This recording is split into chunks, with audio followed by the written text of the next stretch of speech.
3 মাস বন্ধ থাকলে বাতিল হবে চা বাগান মালিকের লিজ। এ নিয়ে আদর্শ পরিচালন বিধি বা এসওপি এনেছে রাজ্য সরকার। উত্তরবঙ্গে অনুষ্ঠানে যোগ দিয়ে জানান শ্রমমন্ত্রী মলয় ঘটক। রাজ্যের এই উদ্যোগকে স্বাগত জানিয়েছে টি অ্যাসোসিয়েশন অফ ইন্ডিয়া। দার্জিলিং পাহাড় থেকে ডুয়ার্স জুড়ে চা বাগানের সংখ্যা প্রায় 20। অভিযোগ, বোনাস সহ শ্রমিকরা নানা দাবি ওঠালেই বন্ধ হয় বাগান। বেশিরভাগ চা মালিককে তালা ঝুলিয়ে চম্পট দেয়। এবার এই প্রবণতা বন্ধ করতেই কড়া দাওয়াই রাজ্যের।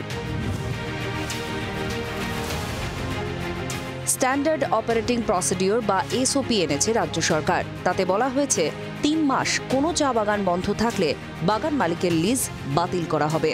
আমরা তো অলরেডি একটা এসওপি করেছি, স্ট্যান্ডার্ড অপারেটিং প্রসিডিওর।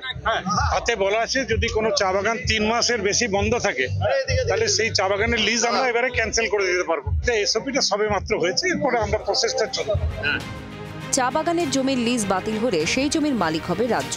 সরকারের এই পদক্ষেপ ইতিবাচক বলে মনে করছে টি অ্যাসোসিয়েশন অফ ইন্ডিয়া। সরকারের এই পদক্ষেপ যদি সমস্ত বন্ধ বাগানগুলো আবার খুলে যায়, সেখানকার শ্রমিকদের পক্ষে এবং চা ইন্ডাস্ট্রির পক্ষে একটা ভালো মেসেজ যাবে। সদ্য হয়ে যাওয়া উপনির্বাচনে চা বলায়ের ভোটে থাবা বসিয়েছে তৃণমূল। বিজেপির ভোট ব্যাংকে ক্ষয়। এই আবহেই রাজ্যের এই এসওপিকে গিমিক বলে মনে করছে বিজেপি। 26-এর বিধানসভা ভোটের আগে সরকারের পদক্ষেপ আইওয়াশ বলে দাবি বিজেপি বিধায়ক মনোজ ওরাওয়ের। এর আগেও অনেক বাগান বন্ধ হয়েছিল, ঠিক ইলেকশন আগে অধিগ্রহণ করা হয়েছিল বা কোনো একটা ঘোষণা করা হয়েছিল। তারপর যেই ইলেকশন শেষ দেখে সেই তো যত ইলেকশন গড়াবে এই ধরনের বিবৃতি, এই ধরনের কর্মকাণ্ড কিন্তু শাসক দলের পক্ষ থেকে বেড়েই চলবে।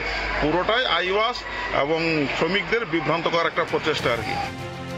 অবশ্য রাজনীতির তরজা এড়িয়ে চা শিল্পের সার্বিক উন্নতি চাইছে চা বলয়। আলিপুরদুয়ার থেকে তপন দেবের রিপোর্ট, জি 24 ঘন্টা। বাংলার আওয়াজ, বাঙালির আবেগ, জি 24 ঘন্টা।